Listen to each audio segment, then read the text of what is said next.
Hello and welcome to Food Chain. Today's episode is quite special, quite different from the farms, the fields. I have with me the country director for Agric, and she's in the person of Juliet. Hi, Juliet. Hello. Welcome to Food Chain. Thank you. Okay, let's start with your personal experience since you came into office as the country director for Agric in Ghana. Thank you very much, and thanks for having me on your program. So I have been country manager for Agric for the past 2 years, and it's been an exciting experience working on the Agric platform towards the agricultural development in Ghana. Of course, it's always challenging having to juggle quite a number of things at the same time, but given that we are making progress, it's been exciting and challenging at the same time. So what were some of the challenges you faced as an individual?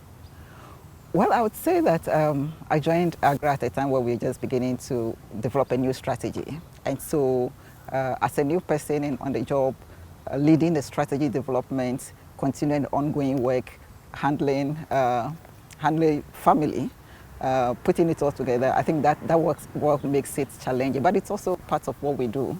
And so it makes it, you look at what you are targeting and you keep moving. Yeah. Moving to country head of Agric is a great feat. It means you have quite an experience in the agric sector. How would you describe Ghana's agric sector so far? I think Ghana's agric sector is one that it's on a good trajectory, but as we know, we have had our ups and downs. We have had periods where the sector had at some point seen negative growth, seen very little growth. Prior to 2017, we've had challenges. But in recent years, we have seen improvement. We have seen growth in the sector. When COVID struck, one of the sectors that helped the economy was the agricultural sector. Of course, this happens as a result of different people bringing the policy direction, work that is being done by donors, work that is being done by partners. But the sector is on the right trajectory. How do you rate it? How do you score it over 100? I am unable to score. I am unable to score at this point. If you put I wouldn't be able to score, but I think it's a first to know that the sector is not doing too badly. Okay. What are some of the initiatives Agric is doing or taking to help Ghana's agric sector? Thank you. So, as you know, Agric has been in Ghana since 2007. Indeed, Agric being a brainchild of the Venerable Kofi Annan, Ghana is one of the countries where we started operations. And so we have been here since 2007, working with the government to support the agenda of an inclusive transformation of Ghana's agriculture. Over the period, with investments that have been made, perhaps I'll talk about how much have been invested at some point, but we have shifted through phases, looking at initially bringing the structures that will help that transformation to happen. The human capacity, support for training of researchers, plant breeders, so that we have the basics that will drive the process. We have moved on from that point into building systems, looking at investing in the seed systems, soil health systems, input systems, market systems, so that all these come together to work towards supporting the agricultural sector. You realize that you cannot handle agriculture as in isolation. Even when you take the smallholder farm and put him in the middle, all this, the seed, the soil, the markets, policy environment needs to work together. So Agric has been working across all these sectors, providing support for government to develop policies and implement these policies, working with research and private seed producers to make sure that high quality seed is available for smallholder farmers, working with private sector actors to ensure that the markets are working for farmers, and then with other partners such that good agronomic practices reaches farmers. They're able to do the right thing to increase production, increase productivity, such that we can reduce food insecurity, increase income for smallholder farmers. Indeed, as Agric, what we seek to do is to take agriculture from that struggle for survival to businesses that thrive. So ultimately, we want to see smallholder farmers move from struggling production activities to working as agri-business, agripreneurs, even as farmers. And these are the things we have been investing in over the period, leading us into the launch of a new strategy. That is the phase 3 of what we're doing in Ghana, that we launched very recently in June. And we can give you a bit more details of that. Okay. Before we move to the new strategy, I want us to talk about, I want you to give me a breakdown of your initiatives in financing, international markets, and then climate change. These are the 3 things that I know that most Ghanaian farmers, struggle with, since you are trying to move Ghanaian farmers from survival mode to a comfortable mode. All right, so we have within our inclusive markets and trade pillar of work, we have a unit that is focused on inclusive finance. You are right to say that access to finance is one of the key areas that is a struggle in the agricultural sector. Indeed, credit or finance with the agricultural sector still falls around 4%. And even that, the bulk of it does not go to staple crop farmers. So what AGRA has done over the years is to develop programs that can help de-risk the agricultural lending sector. Indeed, AGRA has been the lead in bringing about GESAL, which is helping to make credit available to the agricultural sector. We support what we call de-risking activities, blending finance, such that financial institutions are a little bit more comfortable to lend to the agricultural sector. When we do these inclusive finance interventions, we work with different stakeholders to bring in the farmer, because it is still difficult to ask a financial institution to directly go and lend to a farmer. Of course, they are private businesses, it wouldn't work. So you need to put it in a system that ensures that when that money goes out, it comes back in. And that is where our support has been going over the period. I think it's worth noting that GESAL tries to also take these financial institutions onto the field to experience, how these farms or businesses grow. Climate change. Yeah. So climate change, again, that is a real struggle that is undermining agricultural development globally, and Ghana is not in isolation. And in view of that, one of the pillars of our work currently is sustainable farming. We want to be sure that farmers are able to produce for today profitably whilst preserving the environment for tomorrow. So we promote activities such as integrated soil health management, soil fertility management, such that farmers have options to grow in an area that will not deplete the environment. We also working to be sure that farmers have access to climate-resistant, nutrient-dense varieties of seeds, so that they can be a little bit more resilient in their production activities. These are all backed by education to these farmers, so that we are sure that farmers are doing the right thing, but they are also less vulnerable to the shocks of climate change. At the point where we are as a people, we have to look at adaptation to climate change, because it is here and it's hitting us. What can we do so that our farmers, when they grow their crops, they can still harvest? That's where the right seed, the right farming practices come in, and those are things that we support. International markets. I mean, someone may say that we can't even produce to feed ourselves, how much more export?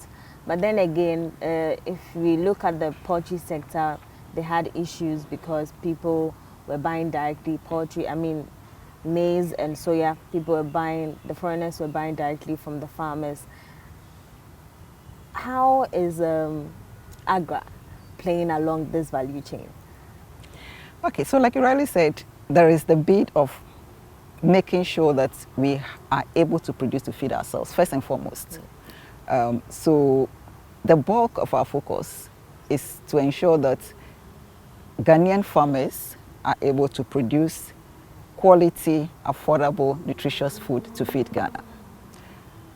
Then there is also the issue of the high imports of food. Take, for instance, we are able to produce only about barely 50% of our rice requirements, which brings a high import demand on the country. So we are very focused at making sure that we increase productivity for the staples and things that we eat. But definitely, we also know that there must be opportunities for trade. Ghana hosts the AFCTA. In Agra, we have a unit that is focused on regional trade. And some of the things we do within that unit to create opportunities for farmers on the continent, including Ghana, to participate in trade is to focus on things like domesticating the regional frameworks on trade, training farmers in areas of post-harvest management, post-harvest handling. We're looking at things like trade facilitation. You're looking at grades and standards, because if you don't have the right standards, you'll not be able to access the international market. Indeed, there's quite a lot of information that is not available to producers and traders on international trade, the requirements. And so you could produce and you want to sell outside of your country, you're not able to sell because of the requirements, the PSP requirements that restrict access. So from our regional trade perspective, we work with stakeholders, private sector, to unlock some of these trade opportunities, even as we are supporting domestic production. Okay, now let's talk about your new strategy and a little bit about how it affects women or female farmers. Right, so our new strategy in Ghana is we are looking to unlock productivity and trade through a competitive agro-processing industry. As Agra, we have come to the point, as everybody else, to say that we need to look at agriculture from a food systems perspective. We need to look at the entire food system and make sure that the food system is delivering for the country. And so in Ghana, there is this level of misalignment between production and market and value addition. So whilst could be going up, indeed, we are self-sufficient in the production of most of our staples except, say, rice and a few others. Production is increasing, productivity is not increasing as fast. So we still have yield gaps of about 50% for most of our produce. Now, productivity is not going as high because there is still gaps in adoption of technology. And why are farmers not adopting the right technology? Because the right market incentives are not being transmitted to them. So we seek to support the end of the market and value addition so that we can drive production, so that farmers are incentivized to adopt the right technologies. That is the crux of what we are looking at. But again, as I mentioned, you need to do this from the various systems perspective. So one of the key things we are working at is working with governments to develop an enabling environment that can ensure that the food system is creating space for private sector to thrive and farmers to produce. That is one. We are also working to be sure that SMEs in the agriculture sector become more competitive so that they can create value for the farmer. We are looking to be sure that the supply chains are more resilient. We mentioned about climate change.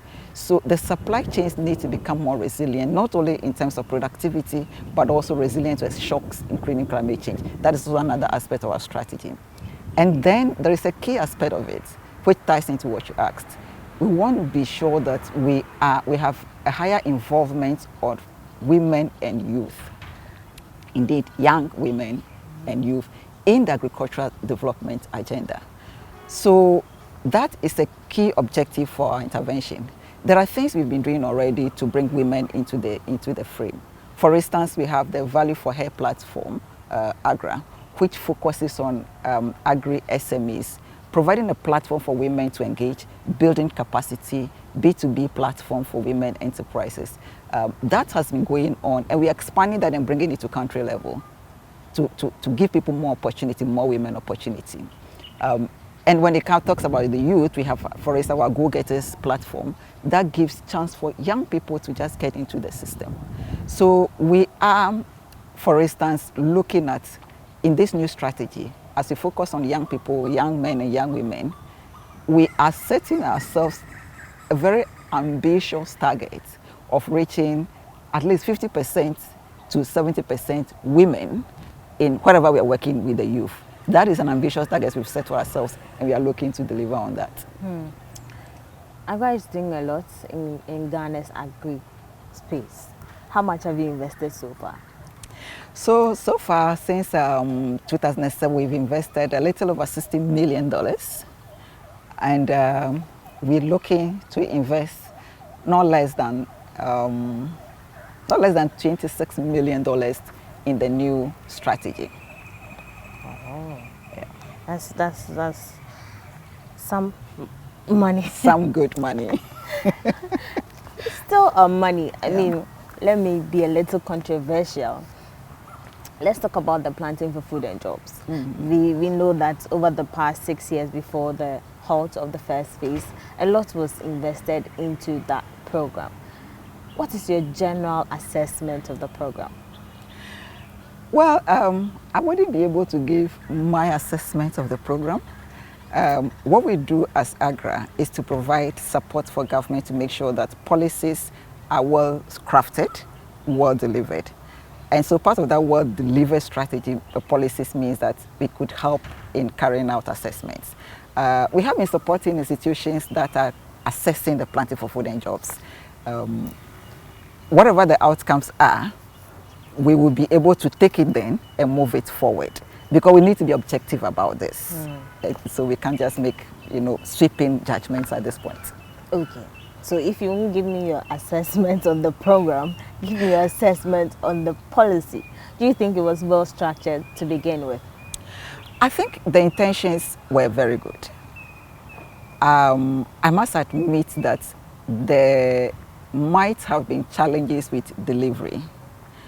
There are various aspects of the Planting for Food and Jobs.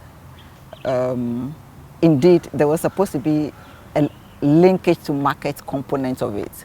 I'm not too sure if that bit got the right attention and went well enough. I am not too sure. But the intentions were great. A lot of people have come on board. Indeed, we can clearly see that there has been an increase in production, at least of maize, since the Planting for Food and Jobs came on board. So those are positive signs we have seen. It's left, some assessments have already given indication that the whole investment is not, at least it's breaking even. We just need to move forward and see how it will go. Thankfully, as you have mentioned, it is being reviewed. A life not reviewed is not worth living. So it's good that it's being reviewed and some changes will be made which will improve it better. And we are ready to support government to improve it. Okay. So again, as a policy expert, going forward, the new phase, what do you think? What would be your recommendations? So, looking at the new phase, and again, you probably would know that the documents are not out there yet in the public. And so even though there has been some level of consultation, we do not have the full picture yet. We do know that there is a focus on input credits rather than input subsidy, which is good. We would want to see how it is structured. We would want to be sure that it does not give an overexposure to any single player in the value chain. Because if that happens, when that portion of the chain breaks, the whole system breaks down. So that is what we want to see even as this goes. Initial observations looks at the fact that it seems a little bit ambitious. We have to taper down some of those ambitions. But ultimately, we would need to see the details so that we can give advice. Indeed, we are in conversation, Agric is in conversation with the Minister of Food and Agriculture to actually craft out policy support for the delivery of Planting for Food and Jobs. And we're going to do that directly to the ministry. Okay. Talking of monitoring and funds, I want to find out, as an institution, how you ensure proper utilization of the funds allocated for various programs. You mean within AGRA? Yes, please. Okay. So AGRA has a basket of donors and funders that support the work we do. We have the PIATA Partners, Partnership for Inclusive Agricultural Transformation in Africa, that is PIATA, which is a group of donors including USAID, Bill and Melinda Gates Foundation, Rockefeller Foundation, BMZ, a number of people that come together. These are people who have very strict compliance requirements that you cannot take their money and just spend and spend. So AGRA is an organization that is very strict on compliance because our donors are strict. Now, we do sub-awards. We take donors' money and we invest that in countries, and by investing that in countries, we invest in governments, we invest in civil society, we invest in other people. We translate this strict compliance to our partners so that, because ultimately we are held accountable, and so we must hold our partners also accountable. We haven't had, and we have our monitoring, our audit systems as regular as internal audits are as rigorous as having external audits. We have in-house internal audits that audits country programs, partners regularly. So, and we haven't had the chance where our donors have said, you have misapplied our funds, because we have kept our eyes on the ball over the years. Maybe government of Ghana should take a cue. Perhaps. Okay, one thing of interest is also food inflation. Yeah. It has consistently contributed to the general inflation, and it contributed not meagerly, very highly. So what could be the gap? Because I mean, on the ground, most of the farmers say they are producing a lot. What's happening? Thank you, and that is a critical question, because we talk about food security in Ghana, and we compare ourselves to the sub-region, or in Africa we see Ghana is not doing bad, and truly Ghana is not doing badly. But then the issue of food price, increasing cost of food, indeed increasing cost of healthy food. The data tells us right now that only about 36% of Ghanaians can afford healthy diets. That definitely is not good enough. And the recent World Bank report that came out says that food prices in Ghana is highest in the region. That is undermining food security. What is happening? Again, there is a mix of things. One of them is the high cost of production. Input costs have been on the rise. You know, the disruptions in the supply chains that came on the back of the COVID, and then following on that, the Ukraine-Russia war. These disruptions have affected input costs, particularly in organic fertilizer.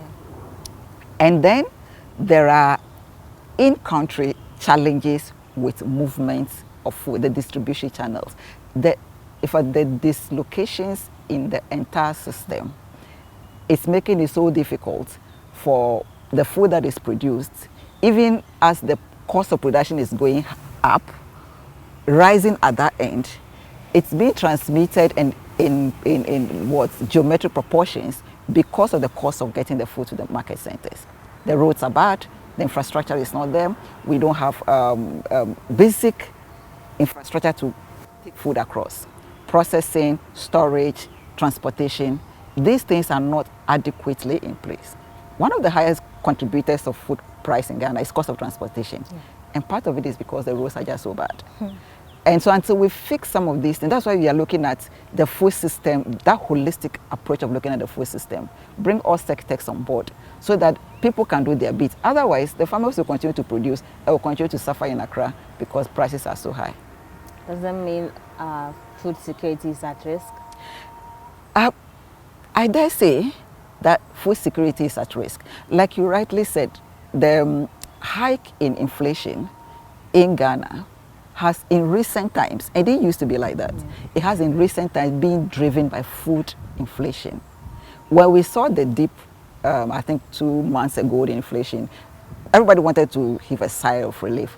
And then when they went up, what drove it? Food prices. So absolutely, our food security is at risk. And again, even the quality of food, like I mentioned, access to healthy diet.